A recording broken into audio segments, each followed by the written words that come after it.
우리 다 함께 일어나셔서 하나님 말씀 봉독하도록 하겠습니다. 스가랴서 14장 7절에서 11절 한 절씩 교독하도록 하겠습니다. 14장 7절입니다. 여호와께서 아시는 한 날이 있으리니 낮도 아니요 밤도 아니라 어두워갈 때 빛이 있으리로다.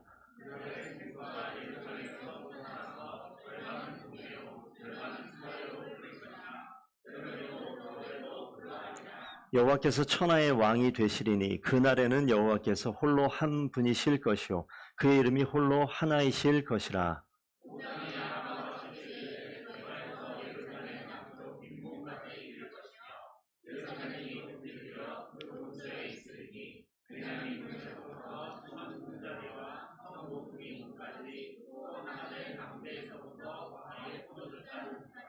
함께 읽겠습니다. 사람이 그 가운데에 살며 다시는 저주가 있지 아니하리니 예루살렘이 평안히 서리로다. 아멘. 하나님의 말씀입니다. 자리에 앉으십시오.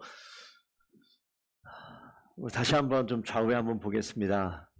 오늘 하나님의 말씀으로 은혜 받기를 원합니다. 오늘 은혜 많이 받으세요. 그럽시다. 은혜 받으십시다. 오랜만에 오신 분, 멀리서 오신 분 있으신데 환영합니다. 스가랴 말씀을 우리가 한동안 매일 성경 통해서 묵상을 했었던 말씀입니다. 주보에 기록되어 있는 거 참조하시면서 좀 설교를 들어주셨으면 좋겠습니다. 스가랴의 이름 뜻이, 자, 눈치 빠르게 보시고 한번 스가랴의 이름 뜻이 무엇인지 말씀해 주십시오. 시작. 여호와를 기억하다라는 뜻입니다. 오늘 그날에 있을 일이라고 얘기한 그날은 언젠지 모르지만 오늘 성경 본문 가운데 읽어보니까 여호와께서 아시는 한 날, 누가 안다고요? 여호와 하나님께서 아시는 한 날, 이렇게 기록되어 있어요. 그러니까 여호와께서 아시는 그 한 날 있을 일에 대해서 우리가 지금 말씀을 좀 본다 생각하시면 되겠습니다. 오늘 말씀 보시면 스가랴가 아까 기억하기를 여호와를 기억하다라는 뜻인데, 우리 성도님들이 정말 여호와를 기억하는 성도들 다 됐으면 좋겠어요. 제가 요즘에 8월달 계속해서 머릿속에 떠나지 않는 그것이 뭐냐면, 과연 이 본질이라는 게 무엇일까? 우리 교회의 본질은 무엇이고, 나의 삶의 본질은 무엇이고, 우리 교회 공동체의 본질은 무엇이고, 신앙생활하는 본질은 무엇일까? 본질을 따지면 맨 마지막에 남는 가장 중요한 것, 이거 본질이라고 보면 됩니다. 우리 몸의 본질이 뭘까요? 그래서 사람들이 이 몸의 본질, 뭐가 있을까요? 나중에 우리 장례식장 같은 데 가고 화장하는데 가보면 아무리 등치가 큰 사람이나 등치가 작은 사람이나 돌아가셔서 관에 화로에 들어가서 타고 나면 저 뒤쪽에 가면 그냥 진짜 죄밖에 남지 않아요. 그러면 우리의 본질은 뭐죠? 별거 없어요. 그냥 흙입니다. 흙. 그리고 아무도 기억하지 않아요. 아무도 기억하지 않습니다. 우리가 그렇기 때문에 이 본질에 대해서 좀 생각하다 보면 떨쳐버릴 게 너무 많아요. 여러분 지금 지난주에 가장 중요한 나를 힘들게 했었던 뭔가 있죠? 그거 아무것도 아닐 수 있습니다. 왜? 내가 다음 주에 이 땅의 생을 마감하면 그 고민했던 그 골치 아팠던 그것은요, 내 인생 가운데 아무런 영향도 끼치지 못하는 그런 일들일 겁니다. 이 스가랴는 이 선지서로 기록이 되어 있고, 여호와 하나님을 기억하라는 이름 속에서 정말 뭘 얘기하고 싶은가? 간단히 얘기하면 성전 건축이 멈춰서 있는 그 자리에 다시 한번 성전이 재건되기를 바라는 그러한 말씀이 이 가운데 기록되어 있어요. 뭐냐면 포로로 끌려갔다가 돌아왔었던 이스라엘 백성들이 다시 나라를 세워나갈 때 하나님의 성전을 짓는 그 장면이 나타납니다. 근데 이것이 제대로 진행이 되지 않아요. 그래서 스가랴 선지자를 통해서 이 일이 진행이 돼야 되고 완성돼야 되는데 그냥 완성되지 않고 어떻게? 하나님께서 함께하지 아니하시면 이 완성되지 않는다, 이런 이야기 하고 싶은 것이죠. 그래서 오늘 읽었던 이 본문 이 14장 7절에 있는 부분은 어찌 보면 이 마무리, 결론으로 언급되어지는 그런 부분인데 한번 좀 생각을 해볼 필요가 있습니다. 무슨 생각이냐면 이 성경에서 성전에 대한 이야기를 참 많이 해요. 그리고 나라가 세워지는데 성벽보다 하나님의 성전을 언급하는 경우가 많고, 이 고린도전서 6장 19절 보면 이런 말씀이 있습니다. 너희 몸이 하나님께로부터 받은 바 너희 가운데 계신 성령의 전인 줄 너희가 알지 못하느냐. 우리 몸이 뭐라고요? 하나님의 전, 성령의 전이다라고 이야기합니다. 그러면 주여 세계에 우리 몸은 성전이다 이렇게 얘기할 수 있어요. 우리 몸이 성전이니까 이 성전이 재건되길 원한다는 것은, 저는 오늘 이 말씀을 통해서 하나님께서 우리의 삶이 다시 재건되길 원한다. 내 인생이 재건되길 원한다. 내 인생이 무너져 있는 부분이 다시 한번 온전히 세워지기 원한다. 그 말씀을 하고 싶어 하시는 거예요. 그래서 오늘 성경 본문에 보시면 우리 읽었던 7절 보면 여호와께서 아시는 한 날, 그 날은 제가 말씀 보니까 하나님의 성전이 재건되는 날이에요. 우리의 인생이 뒤바뀌는 날이에요. 어제 캠프 갔다 오신 분들 여기 계신데, 여러분 한 번의 캠프가 나에게 큰 영향력을 미칠 수 있고 자극을 줄 수 있고 힘을 줄 수 있어요. 하나님 말씀도 그렇습니다. 주변에 나를 칭찬하고 위로하고 격려하는 사람의 말 한마디가 나를 힘있게 할 수 있어요. 오늘 되게 기분이 안 좋고 지쳐서 그냥 교회 갈까 말까, 진짜 싫다, 안 가고 싶다. 근데 시계를 딱 보니까 시간이 보이는 게 아니라 목사님 얼굴이 떠올려요. 안 되겠네. 와요. 왔는데 들어오는 그 과정 중에 오늘 예배 마치고 누군가를 만날 거예요. 근데 가끔씩 그런 일이 있어요. 안 그래도 마음이 힘든데 누군가 만났는데 말 한마디가 어떤 말 하냐면 나를 힘 빠지게 만드는 말을 할 때가 있어요. 그럴 때 있어요, 없어요? 벌써 한 살이라니! 이게 뭐죠? 이거는 유튜브에서 나오는 우리 엄성우 집사님 목소리인데 예. 힘 빠지게 만드는데 갑자기 말 한마디가 힘을 빠지게 하는 경우가 있고, 어떤 사람의 한 표정이 나를 힘나게 하는 게 있어요. 우리 모두가 힘 빠져 있는 상황 속에서 힘을 주는 사람 되기를 부탁드립니다. 하나님 말씀이 지금 그거 하고 있어요. 그런데 오늘 그 읽은 본문 여호와의 한 날 이렇게 얘기하면서 전 두 가지 단어를 좀 설명을 하면서 이 말씀을 풀어가고자 합니다. 7절 보시면 한 날이 있는데 낮도 아니고요, 밤도 아니래요. 낮도 아니고 밤도 아니면 뭐야? 어두워 갈 때에 빛이 있으리로다 이렇게 나와 있어요. 어두워져 가는데, 어두워져 가는 건 낮이 되는 거예요? 밤이 되는 거예요? 밤이 되는 거예요. 근데 밤이 되는데 빛이 있어요. 우리가 가지고 있는 상식으로 설명이 안 되는 거예요. 이렇게 표현하면 좀 이해가 되십니까? 어두운데 밝어. 안 맞는 말이잖아요. 여기 어두워지는데 빛이 있다라고 이야기하는 거예요.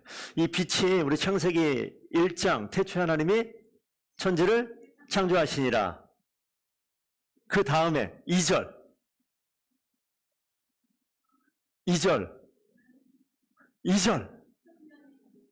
수면에 운행하고 2절 한번 땅이 혼돈하고 공허함, 흑암이 깊음 위에 있고 여호와의 영이 수면 위에 운행하시니라 라고 얘기할 때 그때 여호와께서 빛이 있으라 하시면 이렇게 나와요. 그러니까 하나님이 창조하는 그 창조의 장면을 보면 이 땅은 흑암과 혼돈과 어두움처럼 보이는데, 그때 처음 하나님이 일하실 때 그 상황이 뭐라고요? 흑암, 어둠, 혼돈 가운데 여호와 하나님이 수면에 운행하시다. 주님이 등장하는 거예요. 여러분 이 패턴을 잘 기억하셔야 돼요. 뭐냐면 우리 인생이 흑암과도 같고 혼돈과 같고 어둠과 같아요. 그런데 그렇게 살아가요. 우리 중고등학생들 인생이 어때요? 빛이다 어둠이다? 찬란해요? 기분 좋아요? 공부하는 거? 따지면 저는 빛 같지는 않을 것 같아요. 아마 혼돈이 있어요. 공부 열심히 했는데 성적이 안 나와요. 최선을 다해서 노력했는데 결과물이 안 나와요. 머리가 복잡해져요. 인생이 그런 상황들이 우리가 살고 있어요. 그런데 그때 잘 보시면 건너뛰면 안 됩니다. 그 수면 위에 누가 있습니까? 여호와 하나님께서 운행하고 계세요. 하나님이 등장해서 하시는 일이 뭐냐면 그 흑암과 어둠과 혼돈 가운데 빛을 선언해요. 그러니까 빛이 딱 등장하자 어둠이 드러나는 거예요. 여러분 여기 화납니까? 밝습니까? 화내요. 진짜 화내요. 10시쯤 돼서 이 블라인드를 다 열어놓으면요, 불 켜놓은 게 보이지 않아요. 뭐가 더 환해요? 태양빛이 훨씬 환해요. 그러니까 여기가 어두웠었나? 라고 착각이 들 만큼. 우리가 어둡다, 환하다, 우리 주관적인 판단인데 하나님이 등장했을 때 몰랐던 걸 깨닫게 돼요. 어둠이 아닌 것처럼 생각했는데 내 인생이 어둠이었구나. 내 인생이 혼돈이었구나. 내 인생이 정말 흑암이었구나. 라는 것을 주님이 등장했을 때 비로소 그때 깨닫게 되어져요. 그래서 주님이 뭘 선포합니까? 빛이 있으라라고 얘기했더니 어둠과 빛이 분리가 되어지면서 빛이 그 자리를 지배하는 모습이 나타납니다. 오늘 이 스가랴서 14장 7절 말씀에 주님께서 스가랴를 통해서 뭐라고 얘기하냐면 빛을 등장을 시켜요. 이건 창세기 처음과 비교해보면 다시 한번 재창조하는 거예요. 성전이 재건되는 건요, 우리 인생이 재창조되는 겁니다. 우리 인생이 등장하지 않았던 그 하나님이 다시 등장하는 거예요. 없는 것처럼 여기는데 주님이 등장하셔서 내 인생이 어둠이고 내 인생이 혼돈이었던 것이 깨닫게 되어지는 순간이에요. 하나님 없으면요, 이거 못 느끼는 거예요. 하나님 없으면 우리가 사는 게 잘 사는 줄 알아요. 여러분 지난 일주일 잘 사셨죠? 어려움 없이 사셨죠? 어때요? 지난 일주일에 돈 많이 버셨습니까? 지난 일주일에 재밌으셨습니까? 어떻게 지난 일주일에 좋은 사람 만나셨습니까? 잘 살고 있는다고 생각하는데 하나님이 등장하면 우리의 삶이 재구성되어집니다. 이스라엘 백성들이 돌아와서 성전을 지어야 되는데 멈춰졌다고요. 멈춰졌다고요. 진도가 안 나간다고요. 여러분 인생 가운데 진도 안 나가는 부분 있습니까? 그때 우리 어떻게 돼요? 이 진도를 빼기 위해서, 이게 다음 단계 가기 위해서 숱하게 노력을 하잖아요. 중간고사 평균 75점 나왔어요. 그럼 우리가 열심히 공부해요. 다음에 뭘 목표로 삼아서? 이번엔 85점이다. 열심히 공부해요. 근데 기말고사 봤는데 성적이 어떻게 나와요? 더 안 나오면 어떡할 거예요? 학원이 잘못됐나? 내 머리가 잘못됐나? 공부의 방식이 잘못됐나? 혼돈이 오는 거예요. 계속해서 우리가 뭘 찾냐면 뭔가 방법을 찾는데 성경에서 본질적인 것, 근본적인 것 얘기하는 거예요. 더본교회 바라보고 여러분의 가정을 바라봤을 때 어떤 문제처럼 여겨지는 게 있다. 여러분 뭘 봐야 됩니까? 목사의 설교가 문제가 있다. 우리 성도의 사랑이 부족하다. 관심이 없다. 우리 특별한 행사가 없다. 사람을 돌보는 돌봄이 없다. 뭐 이런저런 원인을 찾을 수 있어요. 그런데 모든 것 찾는 근본에 과연 우리의 삶의 자리에 하나님은 어디 계신가? 한번 돌아보셨으면 좋겠어요. 하나님은 과연 내 인생 가운데, 교회 가운데, 가정 가운데 어디 계신가? 여러분 가정의 중심에 하나님께서 우리 가정을 이끌어 가십니까? 여러분 개인의 삶 가운데, 하루의 일상 가운데 하나님의 말씀이 내 일상을 이끌어 가고 계십니까? 없다면 성전 재건하기 위해 하나님께서 빛을 우리에게 임하게 하시는 거예요. 여기서 이 사실이 맨 마지막 여호와께서 아시는 한 날이라고 이야기하는 이 날은요, 메시아가 임하는 날이에요.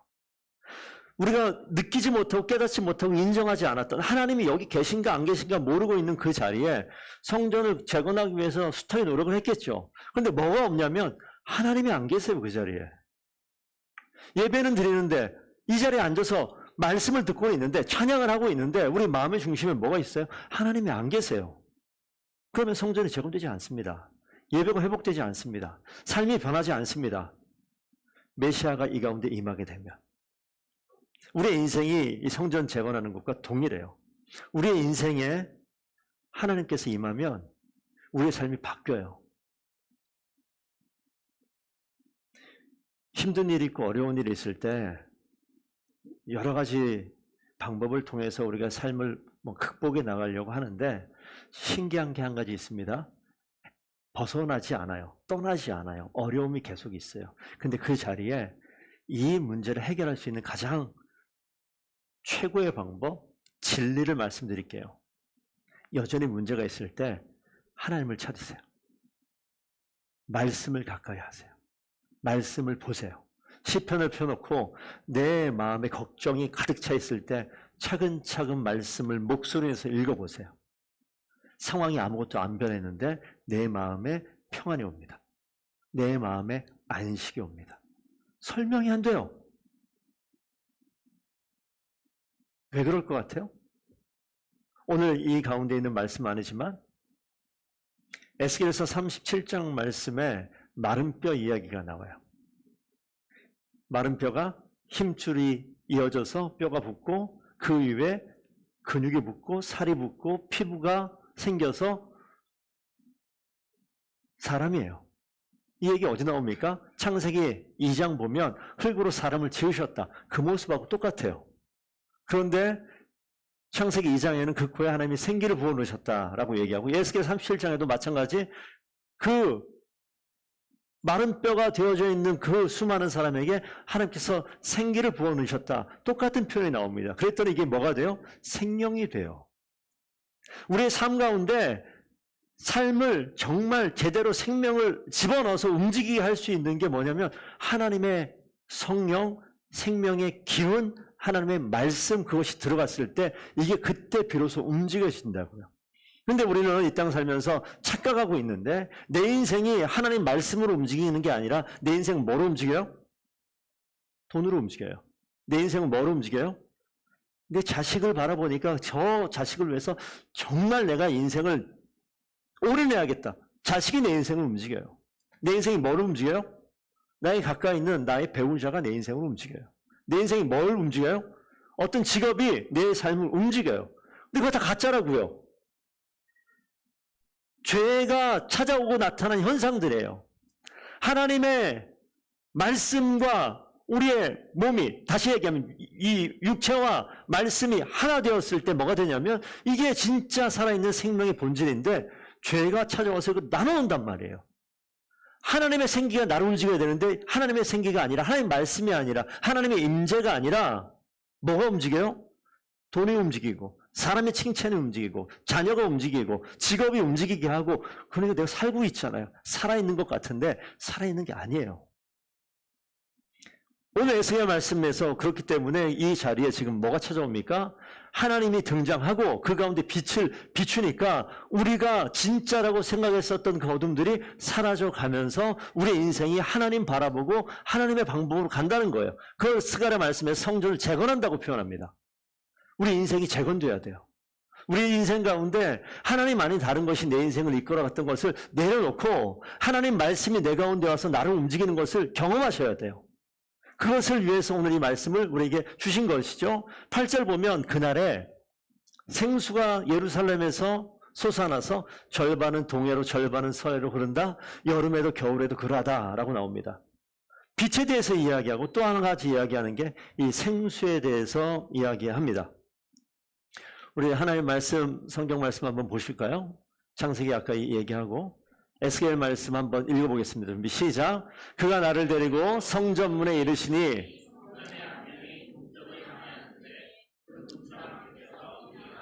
흘러 아라바로 내려가서 바다에 이르니니 이 흘러내리는 물로 그 바다의 물이 되살아나리라.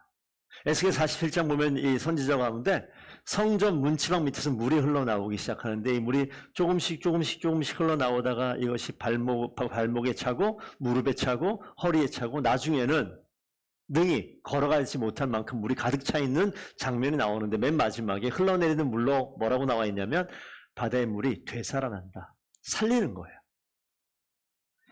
이 물에 대한 이 생수에 대한 이야기를 뒤에 신약 요한복음 말씀 한번 읽어볼까요? 준비 시작. 이 물을 마시는 자마다 목마르려니와 내가 주는 물을 마시는 자는 영원히 목마르지 아니하리니 내가 주는 물은 그 속에서 영생하도록 솟아나는 샘물이 되리라. 또 한 가지만 더 볼까요? 한번 읽어보겠습니다. 준비 시작. 누구든지 목마르거든 내게로 와서 마시라. 나를 믿는 자는 성경의 이름과 같이 그 배에서 생수의 강이 흘러나오리라 하시니 이는 그를 믿는 자들이 받을 성령을 가르쳐 말씀하신 것이라. 이 물에 대한 이 비유가 나오는데 이 물이 생명이고 생수의 강이고 하나님의 성령이고 우리 아까 에스겔 36장 말씀, 고린도전서 6장 말씀에 우리 몸이 뭐라고요? 하나님께로부터 성령이 거하시는 누구의 전? 성령의 전. 생수의 강이 뭐라고요? 성령이요. 이 가운데 성령의 전인 우리가 이 가운데 주인된 성령이 사라진 거예요. 스가랴서에 우리의 재창조되어지는 우리의 삶의 변화는 성전이 재건된다는 것은 이 가운데 사라져 있는 성령이 우리 가운데 채워지는 거예요. 스가랴 말씀 가운데 성전 문으로부터 문지방으로부터 흘러나온 물이 계속해서 흘러갑니다. 계속해서 흘러가서 온 땅에, 오늘 여기 나와 있는 이 말씀은 동해와 서해로 절반씩, 그러면 이스라엘의 온 땅에 이 생수가 흘러갔다는 거예요. 온 땅이 가득 찼다는 겁니다. 그 뒤에 보니까 또 뭐라고 써 있습니까? 여름에도 겨울에도 그러하리라. 이스라엘에 무슨 여름에 겨울에 계속 비가 내리지 않아요. 물이 넘치지 않습니다. 그런데 어떻게 돼요? 그날이 되어지면, 여호와께서 하시는 한날, 메시아가 임하시는 그날이 되어지면 어떤 일이 벌어집니까? 온 땅에 생명을 불러일으키는 성령이 가득 채워진다. 그 땅이 임하면 언제?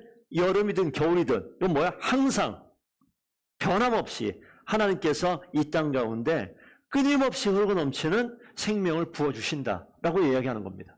그러니까 스가랴서를 통해서 성전을 다시 재건해라라고 이야기하는 것은 가깝게는 내 자신으로 봐서는 우리 삶 가운데 인생을 다시 재창조하라는 거예요. 내 삶에 빠져있는 성령을 채우라는 거예요. 이것이 발목에 있을 때, 여러분 발목에 수용할 수 있어요? 무릎에 있을 때 수용할 수 있겠어요? 기어다니겠죠. 허리춤 있으면 조금 할 수 있을까? 온몸을 차고 넘치면요. 하나도 빠짐없이 온몸을 적시기 위해서는 물을 뿌리는 게 아니라 물속에 들어가면 돼요.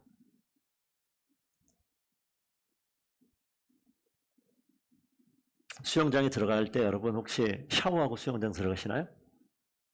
깨끗하게 몸때 다 밀고 들어가십니까 혹시? 그런 분들 계세요? 목욕하듯이 가가지고 머리부터 다 감고 구석구석 때 다 제거한 다음에 물에 이렇게 들어가십니까? 아니면 물에 가가지고 땀 쭉 한번 씻고 그냥 들어가십니까? 너무 더우면 그냥 들어가요. 두 번째 같아요, 저는. 하나님께서 우리에게 생수의 강을 흘러보내실 때 이 생명의 물이 오다가 이 지저분 안에 옮겨가고 깨끗한 안에 들어가고 이러지 않아요. 어디요? 동쪽에, 서쪽에, 온 땅에. 누구에게? 앞에 있는 저에게. 뒤에 있는 우리 기현 형제에게. 끝까지 모두에게 하나님의 생명의 생수의 강이 넘치는 거죠. 요한계시록 말씀 한 가지만 더 볼까요? 좀 읽어보겠습니다. 또 그가 수정같이 맑은 생수의 강을 내게 보이리니 하나님과 및 어린 양의 보좌로부터 나와서 길 가운데로 흐르더라. 자, 길 가운데로 흘러요. 근데 보세요. 강 좌우에 생명나무가 있어요. 12가지 열매를 맺고 그 열매로부터 잎사귀가 있는데 만국을 치료하기 위하여 있더라. 이게 지금 다 연결되어 있는 거예요. 성경에서 이 생수의 강을 얘기할 때, 성전으로부터 나오던 이 물을 이야기할 때 이 물은요, 살리는 거예요. 성전을 재건하는 거예요.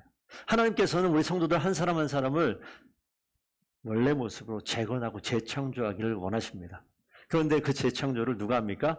나의 의지와 노력이 아니에요. 하나님의 은혜고요. 하나님의 사랑이고요. 어디로부터 흘러나옵니까? 하나님의 보좌로부터, 하나님의 말씀으로부터, 성전으로부터, 하나님 계신 하나님의 임재의 자리로부터 그 일들이 벌어지는 거예요. 여러분, 이스라엘 수도가 어디죠? 텔아비브? 예.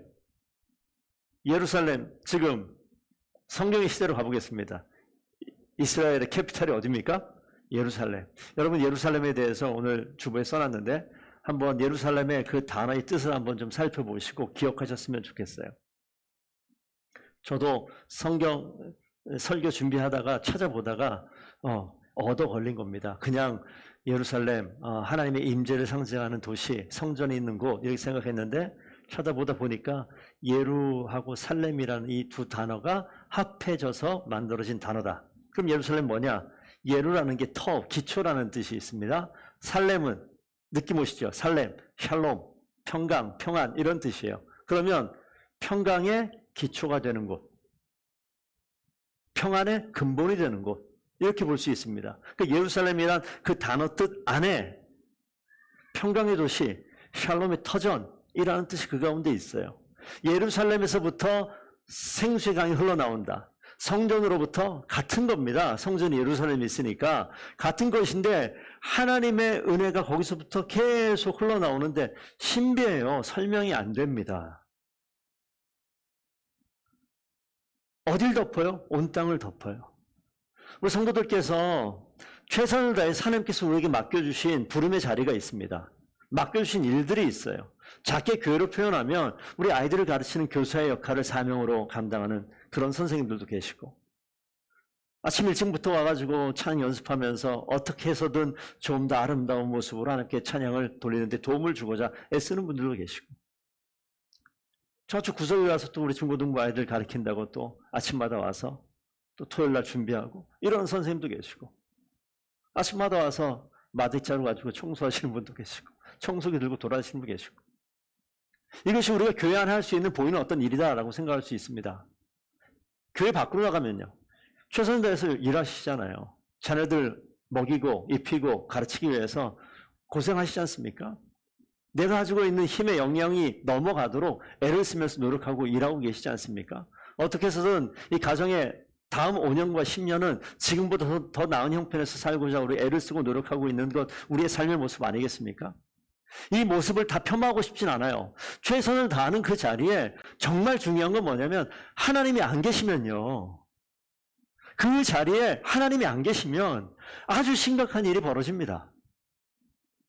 그런데 우리의 노력에 대한 어떤 결과가 나오기 시작하니까, 노력을 열심히 다하니까 어떤 결과가 나타나요. 물질적인 보상이 있어요. 학원을 정말 열심히 보냈더니 아이가 성적이 잘 나와요. 그럼 학원을 계속 더 보내야 되는 거 아니에요? 그런 것들이 계속 반복되다 보니까 그 자리에 서서히 하나님께서 계셔야 될 그 자리가 침범당하고 사라지고 없어지는 모습들이 우리 삶 가운데 드러나는 거예요. 처음에 와서 성전을 재건하기 시작했다고요. 그런데 이것이 멈춰버렸어요. 우리의 의지와 우리의 노력은 한계가 있습니다. 아무리 노력을 하고 애를 써도 안 되는 지점이 있어요. 안 되는 지점이 있어요. 여러분, 안 될 때 어떡하십니까? 그건 하나님께 주신 사인이에요. 안 되는 그 지점에 다른 방법을 찾는 게 아니라 무릎 꿇으세요. 멈추세요. 내 인생의 생명의 기운을 불어 넣어주셔서 마른 뼈가 큰 군대가 이루게 하셨던 그 하나님의 일하심을 기억하시고 떠올리십시오. 흑암이, 혼돈이, 어둠이 가득 차 있는 그 자리에 주님의 말씀, 주님의 등장과 주의 말씀으로 그 자리에 빛이 등장하고, 그 육신 덩어리, 흙으로 돌아갈 수밖에 없었던 그 몸이었던 그 자리에 하나님의 생기가 들어갔을 때 생명이 되어서 정말 이 땅 가운데 하나님의 일들을 능히 감당할 수 있는 그 생명을 얻었던 것, 그 모습을 다시 한번 기억해 보셨으면 좋겠습니다. 그래서 오늘 이 본문 말씀에 그 9절, 10절 보시면, 온 땅이 아라바같이 되되 게바에서 예루살렘 남쪽은 림문까지 이를 것이며 예루살렘이 높이 들려 그 본처에 있으리니 베냐민 문에서 천문 자리와 성 모퉁이 문까지 또 하나넬 망대에서부터 왕의 포도주 짜는 곳까지라. 이 나와 있는 뭐 길게 설명 나와 있는데 간단하게 말씀하면 그겁니다. 아라바는요, 낮은 평지예요. 목초지예요. 아주 낮은 지대입니다. 이렇게 보면 돼요. 그럼 뒤에 예루살렘이 어떻게 됩니까? 높이 들리는 모습이 있어요. 예루살렘이 꼭대기에 있고 아라바는 평지인데, 그 예루살렘만 꼭대기에 있는 게 다른 높은 지들도 있습니다. 그런데 왕이 통치하는 그 시기가 되면 예루살렘만이 높아지고 모든 것이 아라바처럼 다 평지가 되어져 버린다는 거예요. 근데 우리가 생각해 보건대 예루살렘만 높은 게 아니에요. 우리 인생 가운데 높은 걸 쫓아가는 게 너무 많습니다. 여러분, 인생의 목적이 있잖아요. 하나님의 영광의 왕이, 그분이 나를 통치하고 다스리는 저 꼭대기에 그 하나님 그분만 계십니다 라고 고백합니까? 아니면 내 인생 가운데 그 높은 꼭대기, 그 정상으로 보이는 수많은 것들이 많이 있습니까? 우리 있어요. 하나님을 배제한 그 많은 것들을 나의 예루살렘 삼고, 이것이 평강의 터전인 줄 알고, 이것이 평강의 기초인 줄 알고, 이것이 내 삶의 성부인 줄 알고 쫓아가는 것들이 있어요. 근데 마지막 때에 메시아께서 오시면 그게 아니라는 거예요. 깨닫게 하는 거예요.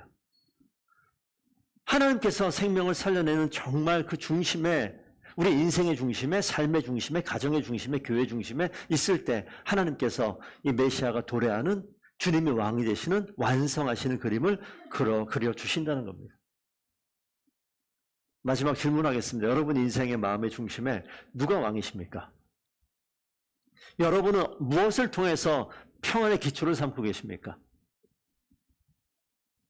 정말 예루살렘 그 성전 문지방으로부터 흘러나오는 이 생수의 강이 우리 인생의 동쪽과 우리 인생의 서쪽과 우리 인생의 겨울과 우리 인생의 여름과 이 모든 곳에 가득 차고 넘치고 끊임없이 우리 삶을 덮고 있습니까? 하나님께서 원하시는 것이 그거예요. 그래서 성경을 공부하고 이해하고 깨닫기 위해서 성경 보는 게 아닙니다. 더 근본적인 것은 이것이 생명의 생수의 근원이기 때문에 보는 거예요. 여러분, 정말 목이 말랐을 때 편의점 가서 딱 문을 열고 삼다수를 먹을까? 아이리스를 먹을까? 광천수를 먹을까? 고민하세요? 아무거나 먹으면 돼요. 아무거나 꺼내 손에 잡히는 대로 먹으면 되는 거예요. 내 인생이 힘든데 시편을 봐야 되나? 잠언을 봐야 되나? 말라기를 봐야 되나? 마태복음을 봐야 되나? 하나님 보게 해 주시옵소서 이렇게 펴서 보나요? 뭐라도 보세요. 그냥 보시면 돼요. 이해가 안 돼요? 그냥 먹어요. 갈증 나 있을 때 물을 마실 때 여러분 물을 먹으면서 미네랄이 몇 프로고 이 물에 비타민이 있는 것 같아 이러면서 먹는 사람이 있습니까? 정말 1시간 내내 땀 뻘뻘 흘리면서 일하는 우리 형제요. 물을 마시면 뭘 느낍니까? 마실 때 뭘 느껴요? 뭐라고 얘기해요? 딱 먹고 살 것 같다. 시원하다. 이렇게 얘기하지. 이 물에 왜 미네랄이 모자란 거야? 이렇게 얘기하는 사람 아무도 없어요. 하나님의 말씀이 어떻고 이것이 뭐가 이해가 안 되고 이건 뭐가 어쩌고 그런 소리 하는 거 아니에요. 그냥 보세요. 그냥.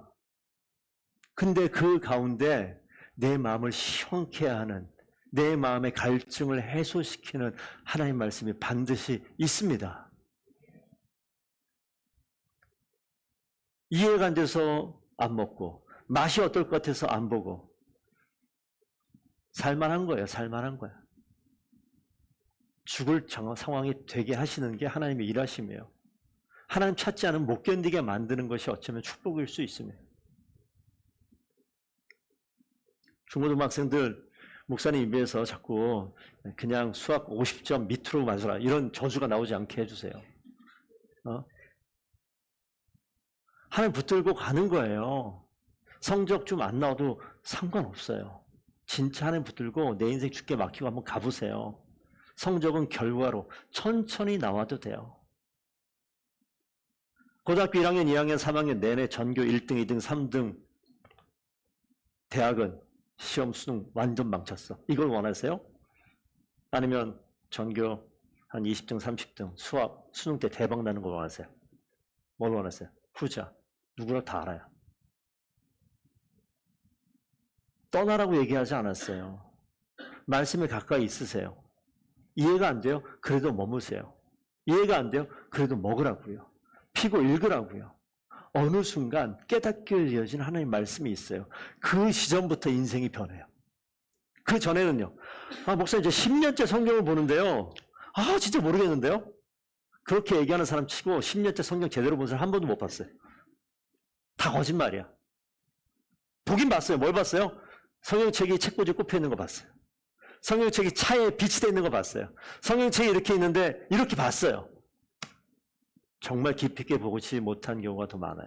그런데 말씀 볼 때 어느 지점에 이 하나님의 말씀이 내 영혼을 시원케 하는 경험을 했을 때 그때부터 하나님께서는 나를 확 걸어요. 어디에? 하나님의 고리에 확 걸어서 어떻게 해요? 확 끌어당겨서 내 인생이 완전히 변하는 놀라운 역사가 있게 됩니다. 이걸 뭐라고 표현하냐면 하나님이 나의 왕이십니다. 하나님이 나의 구원자십니다. 이렇게 고백하는 거예요. 그런 고백이 우리 청년들에게, 청소년들에게, 우리 성도들에게 있기를 바랍니다. 하나님이 성전을 재건하기 원하세요. 스가랴가 뭐라고요? 여호와를 기억하라. 주님을 기억하길 원하셔요. 여러분 매일매일 삶 속에 그냥 보세요. 그냥 읽다가 말씀이 진짜 감동이 되어지면 밑줄을 긋고 냉장고에 붙이든지 수첩에 적든지 그래서 보세요. 우울하세요? 그 말씀 보세요. 우울함이 변해서 하나님의 기쁨이 되어지는 놀라운 역사가 있습니다. 근데 삶이 바뀌었어요? 안 바뀌었어요. 남편이 속썩여요? 여전히 속썩여요. 아내가 막 여전히 긁어요. 그런데 하나님의 말씀 위에 있으면 그게 문제되지 않는 그 하나님의 놀라운 능력을 좀 경험해 보시라고요. 그 놀라운 역사가 반드시 있습니다. 누구에게 있습니까? 목사님에게 있는 거죠. 아니요. 우리 모두에게 있어요. 분명한 확신을 가지고 하나님의 말씀에 가까이 있을 때 이게 성전이 재건되는 겁니다. 이게 생수의 강이 흘러가는 겁니다. 이것이 내 인생 가운데 인생의 동편과 서편에 여름과 겨울에 하나님의 생명이 가득 차 있는 모습입니다. 우리 성도들이, 더번께 성도들이 그렇게 생명을 살려내는 귀한 도구로 다 쓰임받게 되기를 축복드립니다. 우리 온 땅이 아라바같이 되고 하나님의 이름만이 높임받는 그 예루살렘을 바라보고 멋지게 살아갈 수 있는 저희 모두가 되기를 축복드립니다. 기도하시겠습니다. 아버지 하나님, 하나님의 통치로 다시는 이 땅 가운데 저주가 없고 땅이 평안히 세워지는 그 하나님의 아름다운 성전이 재건되는 이 모습이 우리 인생 가운데 나타나게 하시고 우리 교회 가운데 실제가 되게 하시고 하나님 말씀이 생명이 되어서 아버지 우리 인생의 동쪽과 서쪽에 우리 인생의 여름과 겨울이 아버지 하나님 악한 것들이 다 아라바처럼 낮은 땅이 되게 하시고 하나님의 평강의 이름이 예루살렘처럼 높은 산성이 되어서 우리 인생에 주님 바라보며 멋지게 승리할 수 있는 더번교회 모든 성도들 되게 하여 주시옵소서. 감사하며 예수님 이름으로 기도드리옵나이다. 아멘.